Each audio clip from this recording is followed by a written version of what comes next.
اول حاجه كل سنه وانتم طيبين. تاني حاجه شركه دومتي عملت سندوتش بحجم جديد، سعره عامل 10 جنيه، وانا اشتريت من رأيي يعني افضل طعم من ساعه ما عملوا السندوتش ده، اللي هو جبنه كريمي بطعم البرجر. وزي ما انتم شايفين ده حجم السندوتش، هناكل بقى بسم الله. يعني بصراحه مش عايز اقول لكم قد ايه السندوتش طعمه جميل جدا بالجبنه الكريمي والبرجر، طعمهم تحفه. ما تنسوش بقى تعملوا لايك وتشتركوا في القناه. ولسه مكمل معانا اختراعات ال5 جنيه اللي ما بتخلص من شركه ماربيلا. المره دي بسكوت ويفر بالشوكولاته، وزي ما انتم شايفين ده شكل البسكوت. هناكل بقى بسم الله. هناكل بقى بسم الله. هو بصراحه طعمه مش حلو، هو مش احسن من النوجا اللي هي الاختراع اللي هم عملوه، فتقييمي ليه 6 من 10. ما تنسوش تعملوا لايك وتشتركوا في القناه.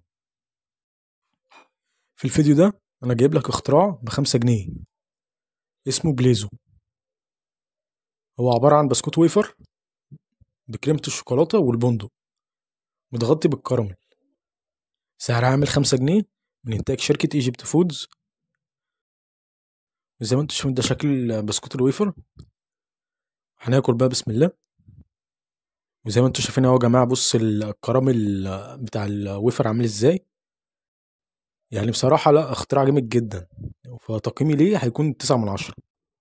بقول لك ايه، انا لقيت حاجه كده اسمها فينجرز في السوبر ماركت. عباره عن ايه؟ بسكوت بالشوكولاته. يعني هو بسكوت ومحطوط عليه شوكولاته من فوق. سعره عامل 5 جنيه. وزي ما انتم شايفين دي الكميه اللي في الكيس. وهناكل بقى. بصراحه طعمه مش احسن حاجه، هو عباره عن بس بسكوت محطوط عليه شوكولاته وخلاص.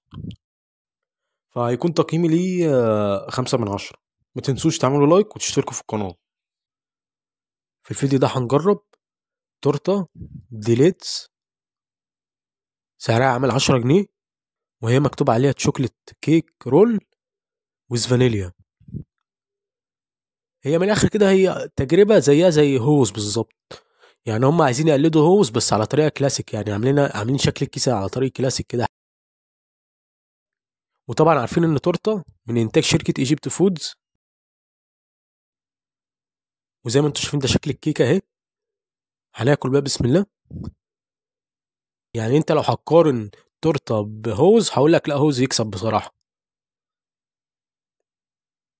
لكن بالنسبه للاختراع اللي هم عاملينه ده، التورته اللي هم عاملينها دي لا، طعمها مش حلو بصراحه يعني. فلا، هيبقى تقييمي ليها مثلا 4 من 10. هي ما عجبتنيش بصراحه.